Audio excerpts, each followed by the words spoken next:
Hey fellow gamers, welcome to Gaming Basics, your one-stop solution for mastering the essentials. Let's dive in and level up together. In this video, I'm going to show you how to activate Shield in Lords Mobile.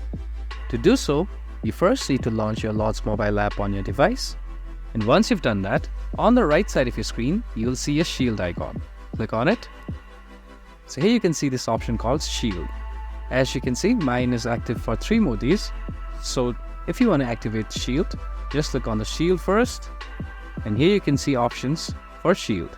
There's one for 8 hours, one for 12 hours, 24 hours, 3 days, 7 days, and 14 days. To use any of these, just click on Buy and Use, and Shield will be activated. If you found this video helpful, please give us a thumbs up. And if you have any questions for us, please feel free to mention us in the comment section down below. Also, don't forget to hit that subscribe button and ring the notification bell so you never miss out on our latest guides and tutorials. This has been your host Ace. Happy gaming!